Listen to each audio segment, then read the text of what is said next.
You are listening to WXRWLP Milwaukee on 104.1 FM and on riverwestradio.com everywhere.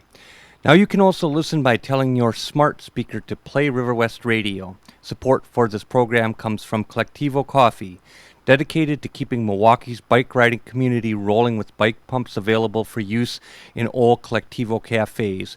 More info is available in cafes and at collectivocoffee.com. Welcome to welcome to River West. Welcome to Cinema Fireside. If you're listening live, it's Gabe. Call it. Thank you. Thanks for calling in, Gabe. A little bit off today, this evening, actually. I left my phone at home, so if you are listening live and you text in and add comments or up on Twitter, that's going to just fall into the void because the phone is elsewhere. So that's why I haven't been responding. It's back at the crib.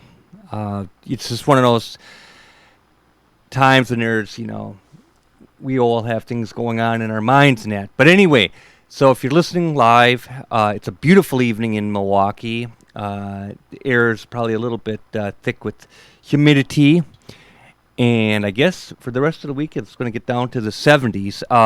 Anyway, this is Cinema Fireside. Thanks for listening in. Gabe, thank you for calling in. So that's totally cool, and I hope all you listeners are doing well. Just a regular reminder to cut out sugar, eat fruits and vegetables. Fruit juice is junk. It's garbage like soda is. It's absolute garbage. Fruit juice. If you squeeze an oranges and so forth, that's for real. That's the real deal. But that artificial fruit juice and all that kind of stuff. It's a lot of sugar. It's going to lead to health problems. So.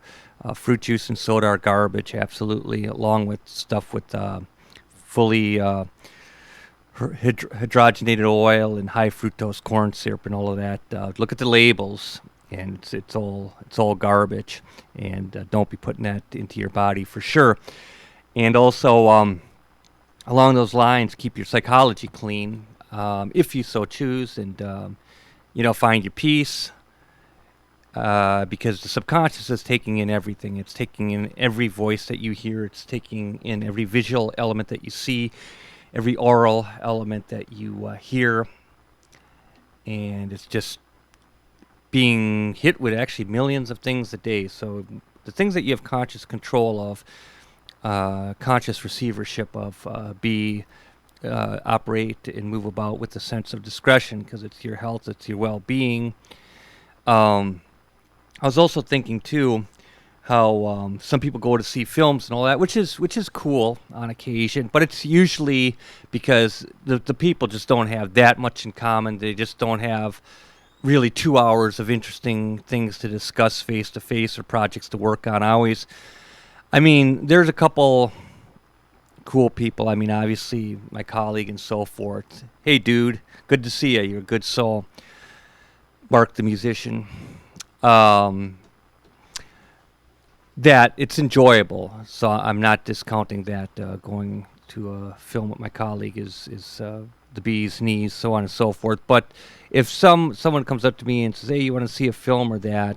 and it's kind of like a friend or that, I think this is the extent of that relationship. Obviously, we have no creative symbiosis going on, so we have to sit in the dark for a couple hours not saying anything. I just never got into it. I always got an odd vibe from that sort of thing. I never was really a big film goer or anything like that. I operated again with a sense of discretion at the university. Going to populist film was like it was a treat, but it was not something that I did on and probably never ever will do on a regular basis. It's just not my deal. I do enjoy sitting in a theater every once in a while because becomes an anthropological trip. And the university here in Milwaukee has got great programming. So those operations done with a sense of foreknowledge and what you're getting into is a good thing. Again, like I said, I would never discount hitting the flicks at my colleague, because that's true joy, true fun, obviously. And so yeah, I just thought about that. Yeah, whatever. So Gabe, dude, I'll get to you in a moment. I took a chance on the TV because I have a number of them, and one, the good one, fell and hit the street. Like I said, with a resounding thud, and that ended that. I really don't care, because sitting around on the couch is really not my deal either. Sitting in front of a screen, that's never been my deal. So, but anyway, what I did, I don't know if I covered it before, but from about 1965, I saw Winter Kept Us Warm. I think I already covered this, and again, it was a large filmic influence on David Cronenberg. He was at the University of Toronto, and that's where this film was made, 16 millimeter black and white. It's campus life, and it's a mixed bag. You know, it has that kind of like sometimes that goofy sensibility with the music and so on and so forth, that rollicking music that calls attention to itself, and then it's a slice of life. And there was an interesting, for me, segment for a number of seconds. One of the characters gets involved in a theater production, and I was watching the way that they were filming or set up the shots for the theater stuff, because I'm going to be doing the same thing. So I just always have an interest in that stark black and white imagery, especially involving the theater, because it is theatrical and it kind of heightens that sense of compositional theatricality. So that was good. And many, many years I wanted to see When Winter Kept Us Warm. It really wasn't available until it was available. And it was finally good to see it, that's for sure. And there's actually there's always a number of interesting films that come out, but they're off the radar, and they're really not available in a sense. I mean, I'm sure if you go through enough conduits, you'll eventually find it, but it's just generally not worth it in that sense. But yeah, I always keep a list, and it's great to New York Times, Film Comment, periodicals like that are just that's where you want to go to find very interesting films, contemporary and in our past 120 years of cinema. Those are excellent resources. In the morning, I've been reading Phil Olson's play, which takes place in Minneapolis, called Nice Family Gathering. It's a contemporary play about family getting together over Thanksgiving. It's a nice morning read, and then I move on to either my Burt Reynolds memoir or my Marina Abramovic memoir, Walk Through Walls. I dig Marina Abramovic.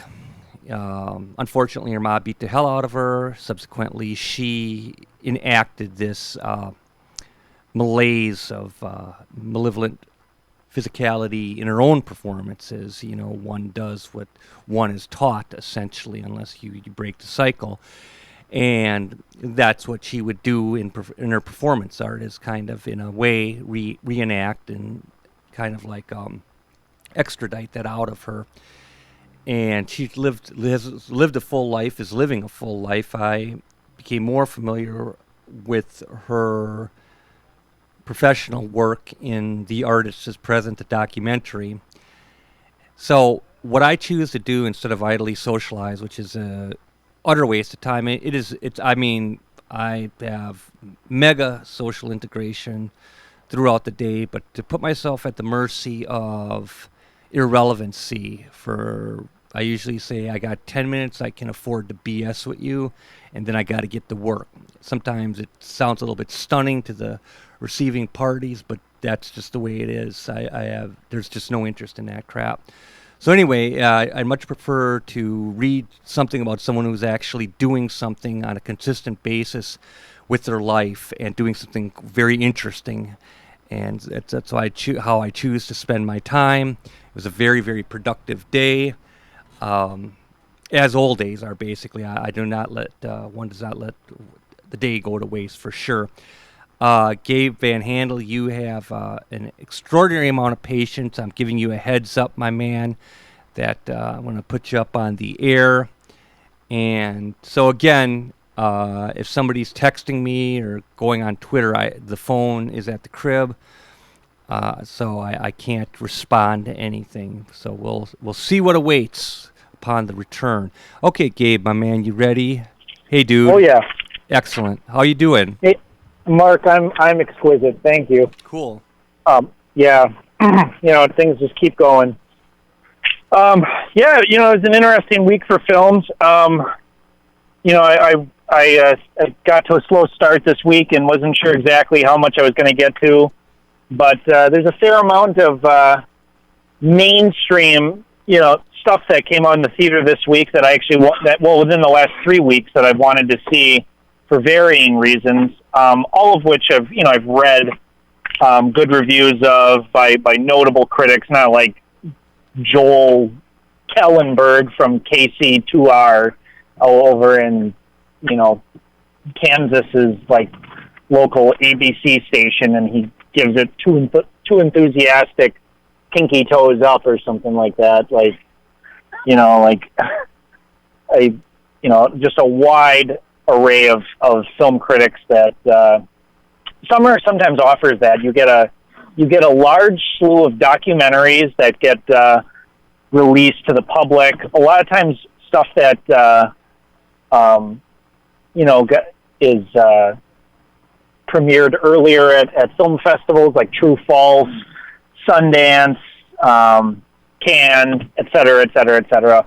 But a lot of art films don't come out in the award season. When I mean the award season, I mean in time for the Academy Award nominations, which happen at the end of the year, usually from October, but especially into November and December when you get those more prestigious mainstream films and independent films that are going for the awards.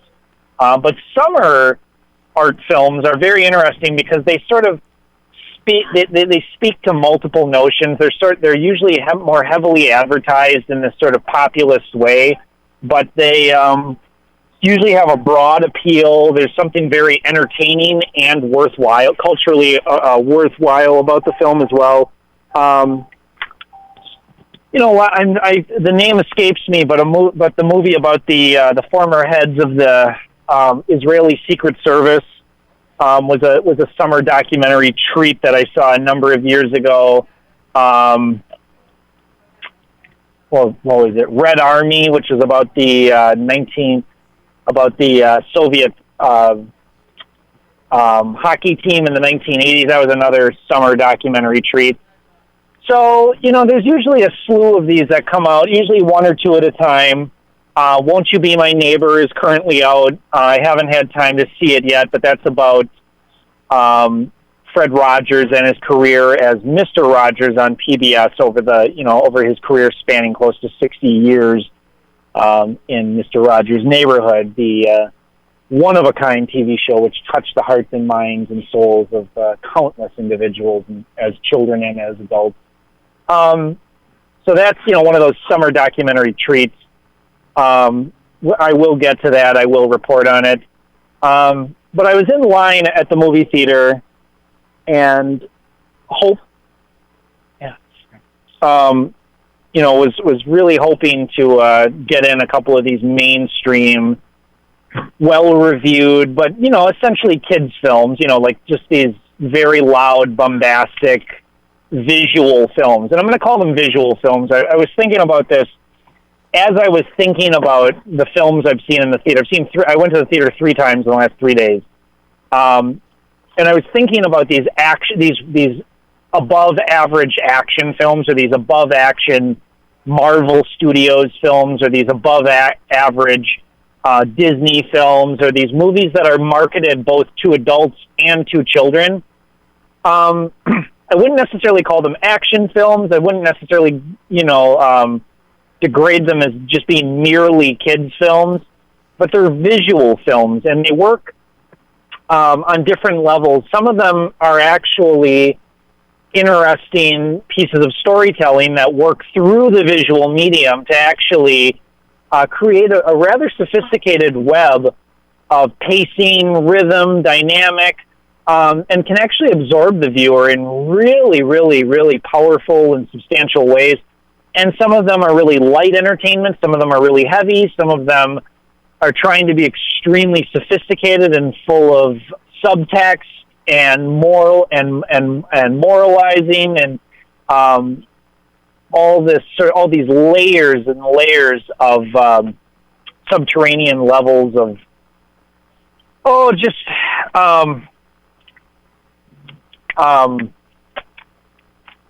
subtext about the culture we live in today, and that subtext coming out through the myriad layers of superhero films doesn't always work for me.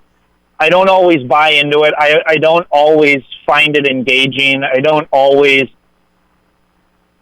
The overabundance of this sort of quasi-faux intelligence, and it's not faux because it is meant to be earnest. It's meant to be engaging for adults and for children. It's meant to work on all these different levels. It's not meant to be ironic most of the time.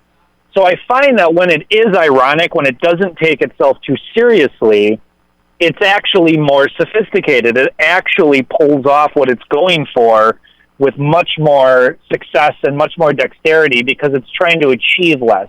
And it has less ego. It has less concern for its own posterity. Movies like Black Panther don't really do much for me because visually there's nothing to distinguish a movie like that from all of its brothers and sisters. From any of the Avengers films to any of these films within the Marvel Universe, most of them don't distinguish themselves unless there's a unique flair within the said film by the director and the writer that makes the execution of the film original and unique. It still comes down to the base artistry of why films work. There are thousands of people that work on every single film, tens of thousands when you include the distribution, when you include how these films make it to the actual viewer, how they're actually ingested, the means of media, the means of the physical technology of that media.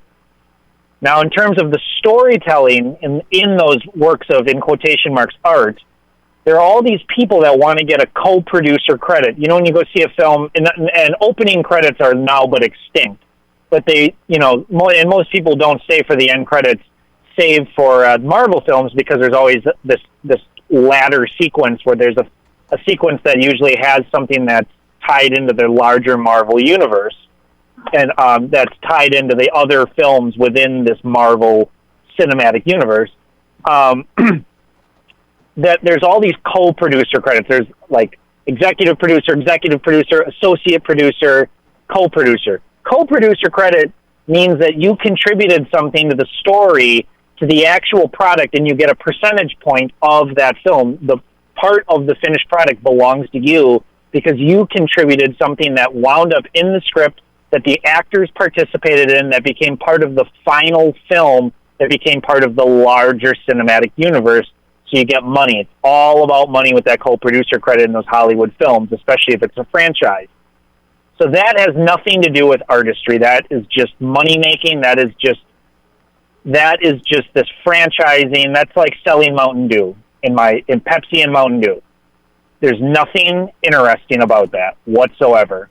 The story and the drama of most of these Marvel films is weirdly at times Shakespearean, because you're dealing with all the great archetypes and all the great themes and all the great tropes of drama. It's just that these individual films are made to varying degrees of sophistication. Some of them are very visually sophisticated. Some of them are very adept at storytelling and nuance, and are actually extremely, unnecessarily mature and brilliant. And I find that the elements that they're most concerned with, that type of those extremities, of that dexterity, I usually find the least interesting, because it's so loudly pronounced that by the end of the film, I'm exhausted, I'm worn out, and I don't care anymore. And those films are so bloodless, and nothing is of consequence in those films, because no one actually dies. It's like swatting a fly. There's going to be another fly that's gonna be bothering you in 10 seconds. It doesn't matter. You step on an ant, there's gonna be another ant there in 10 seconds. Killing off these idiot men or having these threats come at the main characters, it's of no consequence. There's no threat to the drama. There's no actual imminent suspense. There's nothing that actually matters because these films just follow a chain to a chain to a chain. So when they go off the track of the chain that leads to the next film in the series where all these characters are tied in, and they just let themselves exist. It's like they just meditate and have fun and hang out, and they just let the film happen. There are these moments in these individual films, and it's always the ones I least expect to enjoy that I always end up enjoying the most. It's the ones that are usually less extremely well-reviewed, that I find just these sort of hidden tropes, these hidden qualities. And I wouldn't say hidden, but it's stuff that I usually didn't read about explicitly, and I just find it saturated in the film.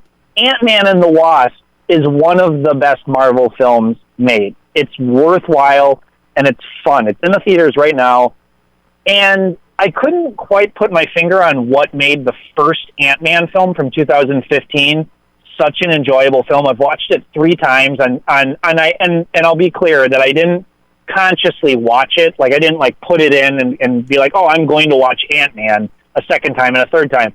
The second time I watched it, it happened to be on a premium television network, and I was flipping through the channels, and I came upon it. It was going to start in 2 minutes. And I'm like, you know what? That was a worthwhile visual cinematic experience, and it's worth watching again. And then it was on at a friend's house one time, and I watched it a third time. And visually, Peyton Reed, who's directed Ant-Man and the second Ant-Man, is one of the better filmmakers or groups of filmmakers in that Marvel universe. His films just have a real playfulness and have a real charm, a sweetness, a sincerity, and a real calm. I'm always aware of what I'm looking at. I'm never overwhelmed. I'm never thrust into a music video. I'm conscious of the editing, and there's a fluency to his films. I know that he's directed other films before those Ant-Man movies. I looked at his filmography the other week, and I cannot remember that right now, and I'm not going to take the time to look it up. But he's an interesting filmmaker. He's a minor filmmaker, but Ant-Man and the sequel, Ant-Man and Wasp, are worthwhile, interesting visual entertainments, but they're not works of art. I'm not going to say that. But the pacing of both of those films are just supremely engaging, and I just found it to be one of the best of these Marvel films. And consistently throughout the last year or so, I've really been finding a handful of these Marvel films to be increasingly better and better. Normally, I enjoy those films to a point. I watch them just to make sure that I don't, because if you miss one of them, there's storylines, there's threads. You're gonna miss something, and I could care less about that. That's marketing. That's just like stacking Pepsi, but it does make for an easier viewing experience, and just plot wise. But Thor Ragnarok, which was essentially Thor 3, was exquisite. I found Avengers 3 exquisite. Spider-Man Homecoming from last year was unnecessarily well made and just brilliant. And I don't really understand why this sudden burst in creativity has fluxed into these films, because it's unnecessary. I don't know if they finally have caught up to the fact that making a quality product that has lasting value, that has rewatchable value, is going to actually make people want to see your sequels. I think it's finally sunk in that quality does matter, and sophistication, wit, intelligence, irony. There is an audience for that for those.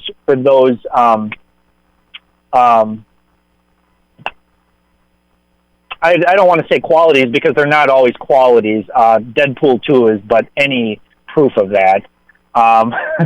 But that there is a market for that there is an audience that likes those traits.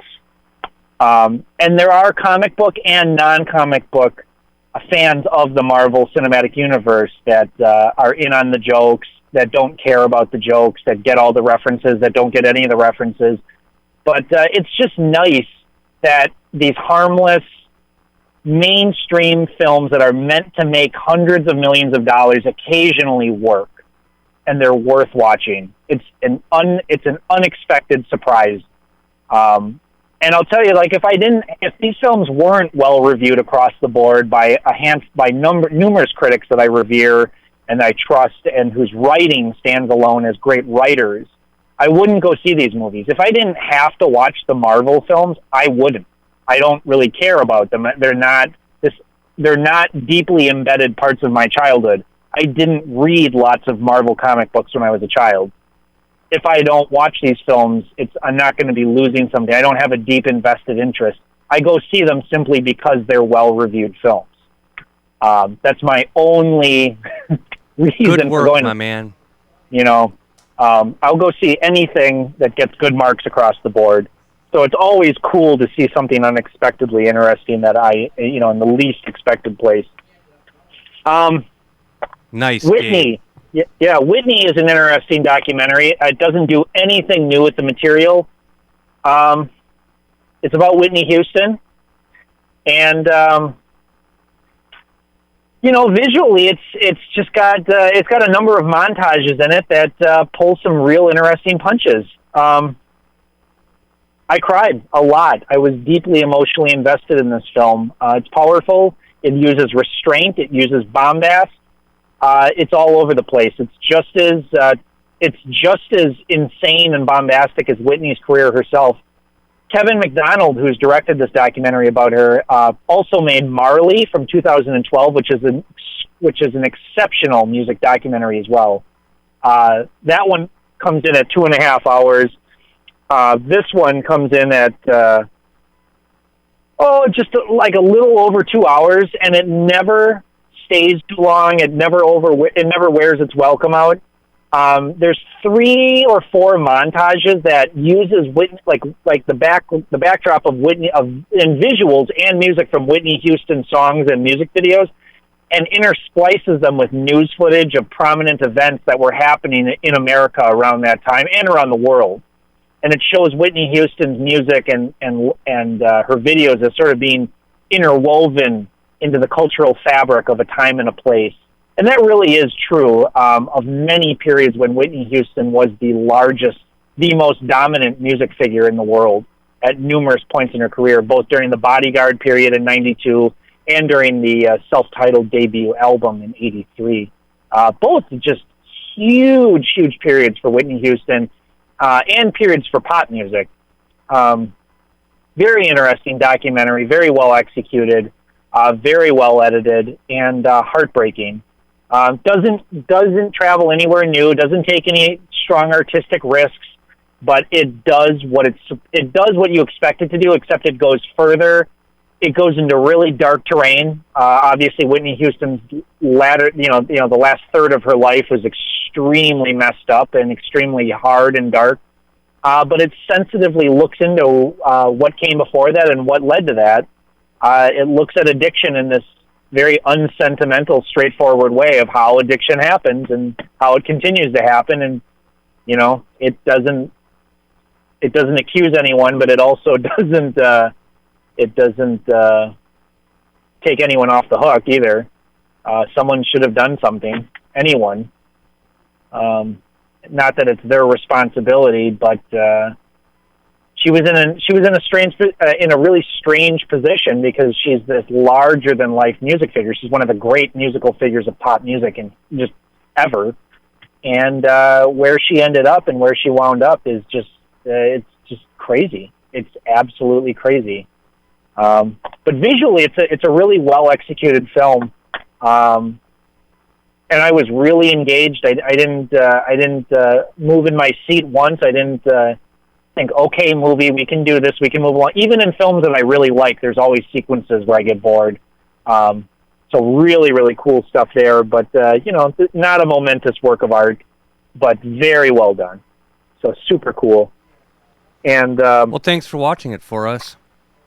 Yes, absolutely. I was thinking about that. I went to go see. I went to the theater on Friday after work, and I'm there in line, and I'm profusely sweating. It's like 100 and something degrees. I rode my bike to the Plaza Theater after work, and I'm standing in line, and people are staring at me because I look like I've just taken 15 hits of meth or something like that. And and I'm just like looking over what time is this movie going to play? What am I going to go see first and foremost? So I'm like, okay, it's down to Ant-Man, The Incredibles 2, or Sicario. And I'm thinking, well, do I really want to see Sicario? And I see on the marquee, Whitney is here. And I'm thinking, that can't possibly be the Whitney Houston documentary that I've been reading about for months. It is.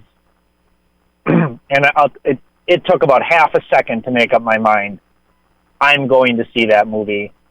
All those other films can wait. That needs to be seen. And I'm really glad I did. I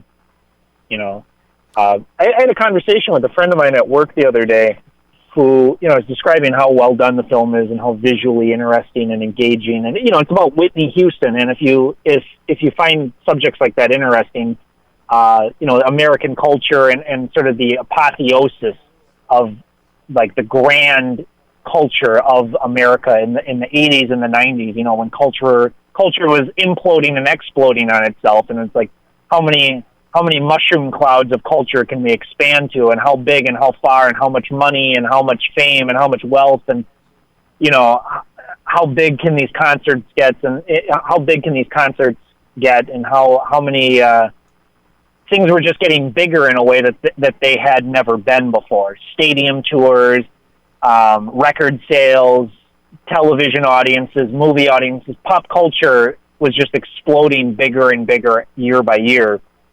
And its examination of the artist behind that, but also the phenomenon of that itself, is very relevant. So it's a thought-provoking film, but it gives in to the mechanisms, and it shows the media and the mediums of how that phenomenon was enacted and what it was. Because things have changed a little bit. Like this, obviously, like there's just too much culture now. It's like gotten to the point where it's just microcosms upon microcosms upon megacosms. And I was talking to a friend at work, and he said, well, I wouldn't want to go see a documentary at work. And I just thought to myself, man, like 70% of the movies I go see in the theater are documentaries.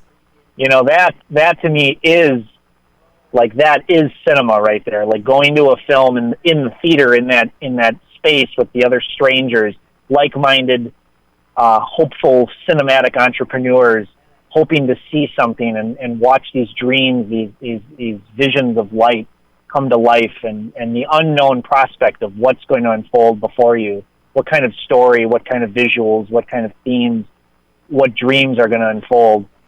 There's just nothing like that, being around strangers, randomly, dartboardedly thrown about into the theaters, and these pockets of seats with these little, like squirrel nut whispers of conversation that pollute the film throughout its running time. Going to 3 movies in the last 3 days, there's just nothing like going to the theater, for better and for worse. Obviously, there's a lot of films I watch at home by myself, but going among these other people and having some of the there are elements of going to the theater that I don't care for, but even those are part of the mysticism of that experience. So super cool stuff to see a good documentary in the theater like that. Nice. Yeah. So what's happening, Gabe? How are you doing? Oh, pretty good, man. Mark, I spent my day off today procuring another bike. This is bike number 3 now. I got hit on my bike the other week, and oh my that God, bike are you okay, my man? I'm good, man. I got a little bit hurt, but I'm over that now. Oh, dear Lord. Were you thrown from your bike? I was, but everything's God. cool now. Yeah, everything's cool. You get another bike. Well, I got another bike, and then that was a cheapo bike, so I just got rid of that bike, and I got like a high quality bike, second best bike I've ever owned. So life is good, sun's shining, weather's good, the beautiful people are out, the ugly people are out. Life is good. Things are good. Even the sun's shining, you get that vitamin D, get that fresh air. The grass is green. Sometimes it's brown, but whatever, it's fine. Right. Life is good. The sky's blue. Things are good, Mark. It's summer. And you're in Kansas City. I am. What's happening there? Well, a lot of barbecue, a lot of music. Okay. But Mark, I share your enthusiasm for a sustained lifestyle of introspective study and research and focus on one's individual passions and talents and interests. Because life is for living, life is for loving, life is for experiencing. But there's so much to live, there's so much to read, and there's so many places to go, but there also is so much to write, and there's so much to see. And I just am kind of as I get older, I am more of a contained person. I find more virtue in ideas. I find more virtue in words. I find more virtue in staying home and reading, staying home and watching movies, and giving up that partying lifestyle is the best thing I've ever done. Best thing I've done for my family, best thing I've done for myself, best thing I've done for my mark on the world. It's the best thing I can do because it makes me a better person, and that affects the way that I treat other people. And that's going to contribute to my happiness. That's going to contribute to the happiness of the people I interact with. And Hemingway always looked at his life, and that each person's life is a work of art, that every person's life is a novel, that every person's life is its own story. And he looked at it as being interesting, living this complicated life, having complicated thoughts, even though he wrote in this very uncomplicated manner. He lived by this very hypocritical way of looking at things as being interesting by experience, that hypocrisy and turmoil led to sort of like the art of one's existence, that without experience like that there just was less of a life. And I just disagree with that, mostly disagree with that, but I think that there is something to be said about having experienced pain, having done bad things, having gone through bad things, having gone and survived through hardship. But not everyone who has wisdom and has great experience and has, all this charisma and all this energy, not all those people have been to the bottom depths of, the sea of misery. Not everyone needs to go through the river of turmoil. Right. I just think that that's such a it's like that idea of jazz that jazz musicians had in the 40s when they saw the kind of music that Bird was making because of his heroin addiction. And yes, to some degree, the fact that he was suffering a lot of the time when he recorded, that he wasn't high when he recorded. A lot of the times he was in withdrawal. So a lot of times there were these jazz musicians who went into the depths of heroin addiction, not just for the highs, the pleasure and the euphoria, but also for the pain, the depth, sort of that will teach me, that will show me, that will give me this other perspective on that'll take me out of my cookie cutter life, that'll give me some perspective on the wide chasm of existence.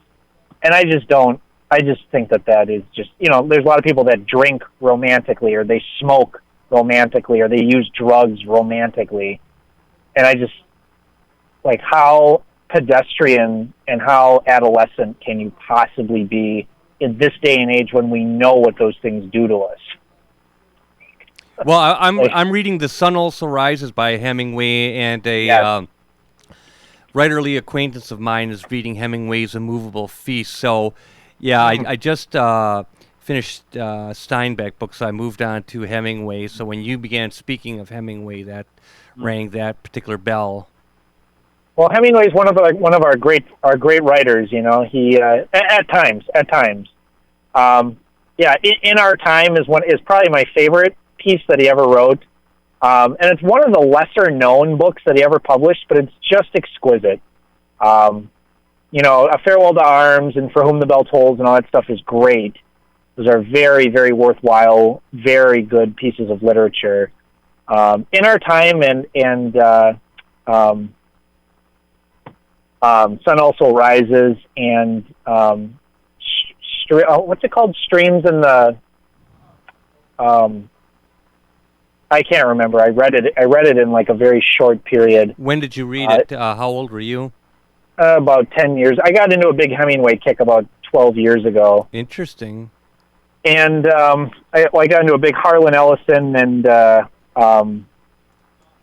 Ernest Hemingway kick, and I found a stash of used paperback books at a store that was going out of business in Milwaukee, and just picked up a bunch of Harlan Ellison and Ernest Hemingway books, and never regretted it.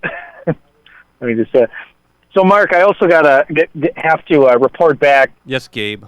So I very hopefully went to the theater to go see The Incredibles 2. Okay. Having loved The Incredibles from 2004, one of my favorite animated films, one of the great Pixar films, among great Pixar films, one of their best. And had just, high expectations because this is a studio that puts out highfalutin work. They make exquisite films that work on multiple levels for children and for discerning adults. The Incredibles is one of the most interesting films about fidelity, marriage, about getting old, about acceptance, about parenting, about finding one's true self, and about balance and compromise. It's just an incredible film that's able to be understood by children. These very mature and complex adult themes that were digestible for 5 and 6 and 7-year-olds, mostly. But that also had these luxurious, intricate, gorgeous action scenes, among the best ever put on film. And yes, it's an animated film, but the film executed this sort of James Bondian Italian intrigue, I want to call it. It has this gorgeous soundtrack. It has this gorgeous visual design, sort of postmodern Art Deco. I want to just say it's vaguely European, and everything in it, like everything from the design of the characters to the use of color to the layout, the framing, everything about The Incredibles is just precise and immaculate. It's one of my I'll say it's one of my favorite films. It's up there I put it on my top 300 list. And to go see a sequel that is just so mediocre and is just it just has these moments that live up to the expectation that I have of what that original set. Like these 5-minute sequences that are just heart-stopping, just perfect editing, perfect use of meter, perfect use of framing, just perfect sequencing, perfect filmmaking, just gorgeous. It brought tears to my eyes. Some of these action sequences, some of these set pieces, and then it just goes back to the framework of mediocrity. And there still is a sophistication to the storytelling that's above average from most of the films you're going to see in mainstream Hollywood America. There's a lot of, again, themes on parenting, themes on compromise, themes on relationships, themes on acceptance, themes on employment, grace, one's own self, ego. But it just doesn't have the broad, really thought out, these really huge Shakespearean themes that the first one had. And it's just so predictable and just so, most of the characters are sketched out two-dimensionally at best. And the dialogue just doesn't have the precision and the wit and the charm of the first one. It has elements of it, but it just nothing glues together. And this is still such a high-quality film. This is still so much better than most films you're going to see. So I'm not recommend not using a double or a triple negative there, which I am. But when you've laid the groundwork with a film as good as The Incredibles is, it is so much better to just never make a sequel than to destroy or even threaten the legacy of those characters at all. But that's the machine of Hollywood, and the film was set up to be a franchise. It ends on a very obviously sequel note, so this is what Hollywood does. This is what it's supposed to do. So it's of no discredit to the machine. But man, what a boring disappointment for about 3/4 of it. Wow. What do you think about? Very well made. Just never glued together for me. Gotcha. Have you seen what have you seen of Henry Jaglom? Henry Jaglom. What's his stuff again? Well, he does like Festival in Cannes, and that's right. Yeah, he did actually a book. He had taped interviews with Orson Welles as they were having lunch at Mama San. Great book, My Lunches with Orson. My Lunches with Orson, yep. I have not read that. But, yeah, you get a kick out of that. It's pretty acerbic, insightful, while being fairly acerbic, to say the least. And, yeah, I mean, Henry Jaglom is fascinating in the sense that he melds narrative with kind of like a sense of improvisation at the same time. And I've seen some of his films throughout the years, and I really want to get into some of the ones that I have missed and want to see. And he kind of reminds me also of Robert Altman in that kind of loose appearing style.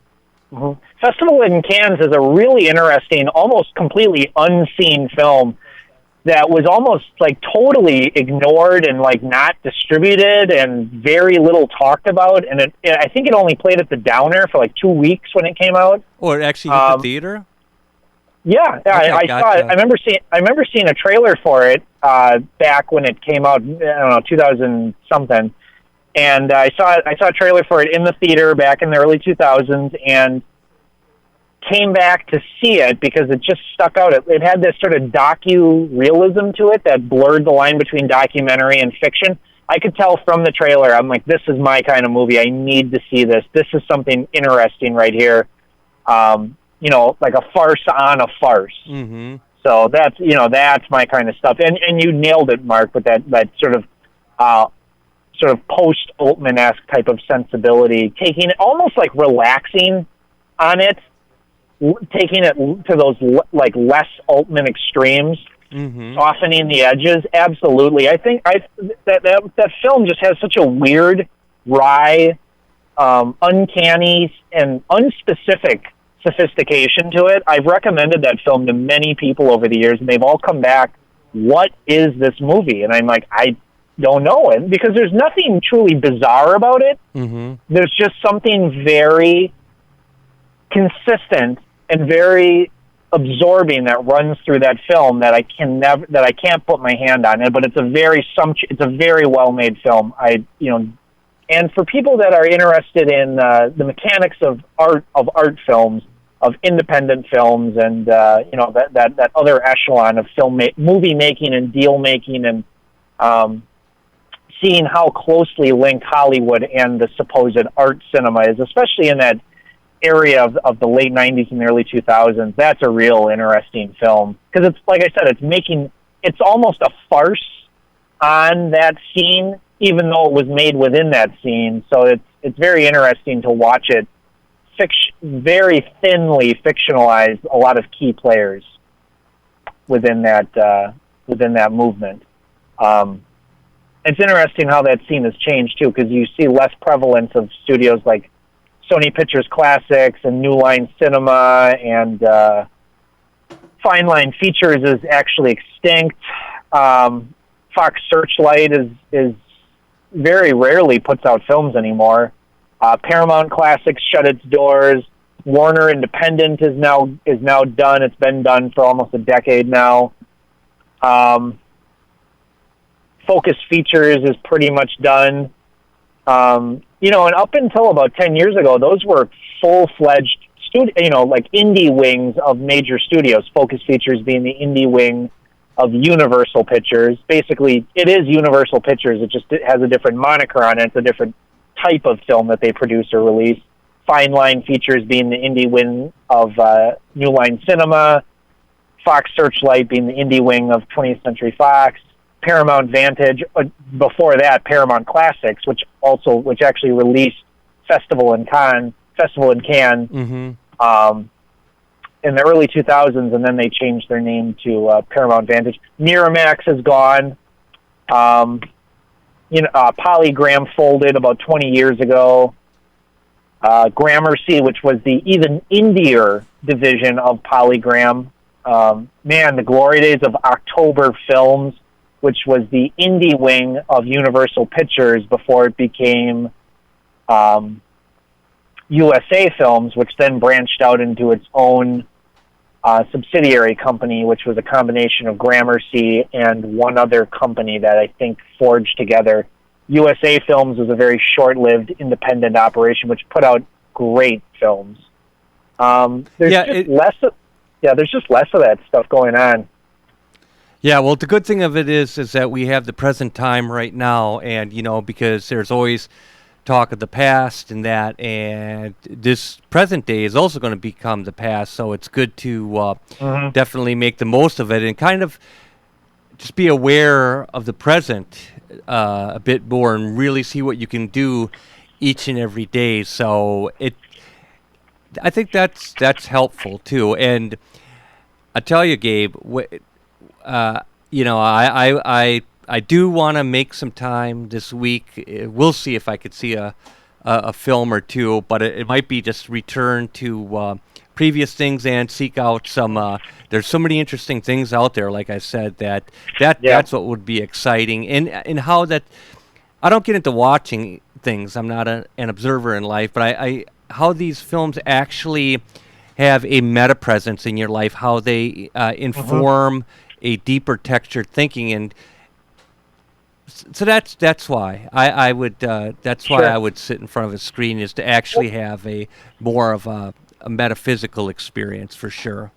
Well, a film like 2001: A Space Odyssey has that type of vibe, because that's. Well, no, dude, I'm talking about like the Clouds of Sils Maria and all of that stuff. Where I'm not talking about like the space. I'm not talking about the abstract. Sure. Like out there, dude. I'm talking about like what's happening in your kitchen. And that's what I mean by metaphysical qualities like that as well. I mean, like Chantal Ackerman makes films like that. Hey, there you go. That's someone I want to catch up on for sure. Agnes Varda, Chantal Ackerman. We just saw our latest film, Varda's. There's actually, I think we discussed an interesting California period in the late 60s and early 70s with Varda. We did a show on Varda with Zav. Her documentary from last year, Faces Places, which was nominated for Best Documentary, I found hugely underwhelming, but interesting and visually interesting, but it lacked any sort of purpose or coherence or necessity. And it didn't work, and it just didn't work, and it didn't have that profundity that I was hoping for, because her films usually have this sort of erudite magic to them, and they sort of have this sense of adventure. Anyone listening, Agnes Varda is this. I think she's all in her 90s now. She was a female member of the French New Wave. Very interesting filmmaker, one of the great filmmakers of all time. She's wildly experimental, but also extremely keenly focused on the subtleties of relationships and of the minutia of sort of day-to-day life. She crafts these very weirdly dramatic films that sort of draw the line between nothing and sort of just the events of day-to-day life, but she makes them magical because she just has this keen focus on things that I think most filmmakers wouldn't think to focus on in their films. She just finds these odd items to photograph and to fixate on, and just the conversational space in her movies have a uniqueness. She's just a good writer, and that translates to her style of directing. I think that visually as a director, you could replace her with any number of directors, but it's just the fact that she has an interesting mind that allows for this visual sense to come on. And the fact that she operates the camera herself. She's right up on the front lines with the cinematographer when she's not the cinematographer herself, which is very rare nowadays. She usually operates the camera herself. In fact, that film from 2000, I think it was either 2000 or 2001, The Gleaners and I. That is one of the most interesting documentaries I've ever seen, and it's just her wandering and driving around with at the time, one of these new lightweight digital cameras. Yes. And with that, Gabe, I'm going to have to wish you a very, very good night. Absolutely. And I really want to thank you for co-hosting with me, Gabe. I really do appreciate it. Mark, thank you very much. Thank you. Mark, just a quick one. I did see Disobedience, and that's an interesting film. You might like it. Okay, well, we'll have to talk about it next week. I think last week we said we'd talk about it this week. So it's being tabled again. We'll roll with it. Yep. Yeah, Thoroughbreds is what I mentioned last week. But okay. Maybe we'll get to that next week. But anyway, I just wanted to throw that one in there that I know some people are aware of that film right now. And nice. It is good. Dude, we'll see you next week. Absolutely, Mark. We'll catch up with you next time. Thanks, listeners. Thanks, everyone. We'll see y'all later. Thanks, Gabe. Really appreciate that, Gabe Van Handel, for sure. Always really like it when I see that light come on. And so I know I've got a partner to roll with, for sure. We had set a gentleman up on stage and that had been desiring attention, and I can't be doing that. Got a radio show rolling and so forth. So I just didn't have it in me to kowtow to that. We'll see if that gentleman reappears or not. Who knows? Hope everybody is well. Yeah, it is Cinema Fireside. We do talk about films, but we also talk about life and literature and all of that kind of stuff as well. And life definitely is for the living. I try to, or one tries to get in as much as productively possible all day, and which is good, and never in a manic way, because that's not healthy, but in a deep textured way, in an organic way, and just stay out of bad neighborhoods, man. And that means just around or stay with good energy. I'd put it to you that way. People with good energy and circumstances that produce respect for you as an individual, respect for your work, respect for your visions that must be completed. It's not about the abstract. It's about the present and so on and so forth. And you can losers are destined to lose. Winners are destined to win. There's really no such thing as trying, because the people who succeed are meant to succeed. They know they're going to succeed for the most part, as a generalization. If a person tries in that, it's a recipe for failure. Smart people do. Smart people get things done. I know a number of existentialists. I personally would never go that route. I know a number of careerists, and I would definitely go that route, because you get good sleep at night, and you please a lot of people, including yourself. So, to hell with existentialism, for sure. Thanks for listening, man. We will be on at the same time next week on WXR WLP 104.1 FM Milwaukee. To hear past episodes, visit riverwestradio.com/shows and click Cinema Fireside.